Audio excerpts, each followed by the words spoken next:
Living out in the country, you expect a certain amount of peace and quiet.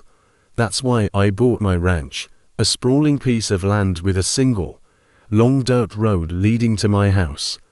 The problem started when a new housing development went up nearby, complete with a homeowners association, or HOA. Suddenly, my private road became a shortcut for the entire neighborhood.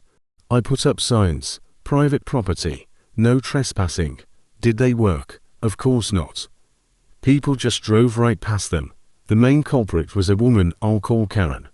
She drove a massive white SUV and seemed to think my road was her personal highway. I tried being nice at first. I left a polite note on her windshield, explaining that it was a private road and the dust kicked up by her car was damaging my crops near the entrance. The next day, I found the note shredded on the ground. This happened a few more times. I even tried talking to her in person. She just rolled her eyes and told me she was on the HOA board, and that they were looking into making my road a public access point. The sheer audacity was stunning. So, I escalated.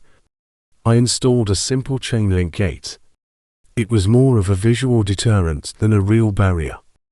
I'd lock it when I left and unlock it when I got home. It was a bit of a hassle, but it was worth it for the peace. Or so I thought. The first time Karen encountered the gate, she didn't turn around. Nope. She got out of her SUV, unhooked my chain from the post.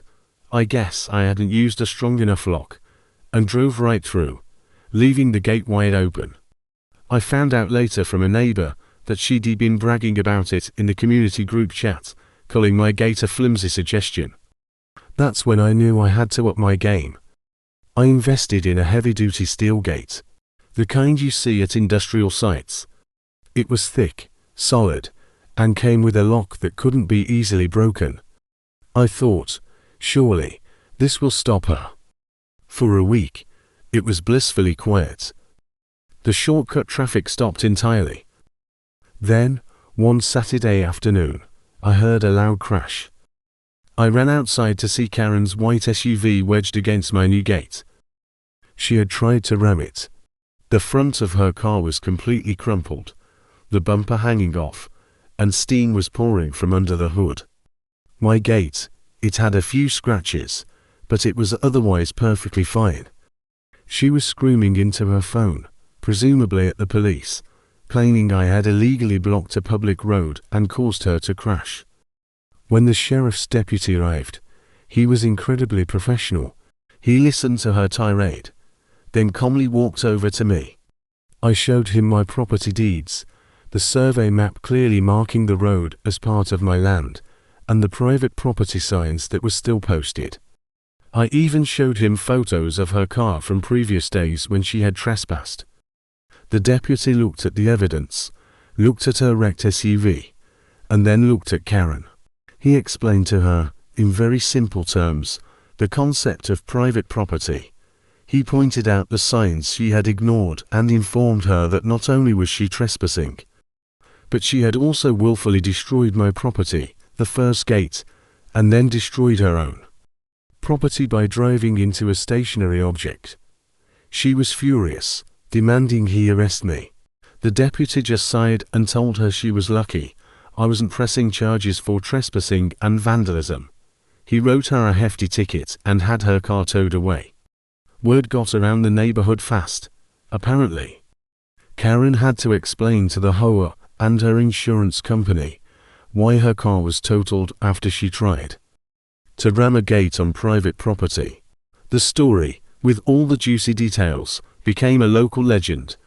The HOA, which had been looking into taking my road, suddenly sent me a very formal letter of apology, assuring me they respected my property lines. But I knew Karen, or someone like her, might try something again. So, I took one final step. I went all out. I hired a contractor to install a series of thick, steel bollards. The kind you see outside government buildings. They're retractable, so I can lower them with a remote when I need to get through. But when they're up, they are an immovable wall of solid steel. There's space just wide enough that a person could walk through, but absolutely no car can pass. The installation was a thing of beauty. The concrete footings are several feet deep. These things aren't going anywhere. Now, when I leave, I just press a button, and 3 massive steel pillars rise silently from the ground. It's probably overkill, but the peace of mind is priceless. Karen sold her house and moved away a few months later. I heard the repair bill for her SUV was astronomical, and her insurance premium went through the roof. The new neighbors are wonderful. They actually stop and wave. My road is finally quiet. My crops are dust-free, and my ranch feels like the sanctuary it was always meant to be.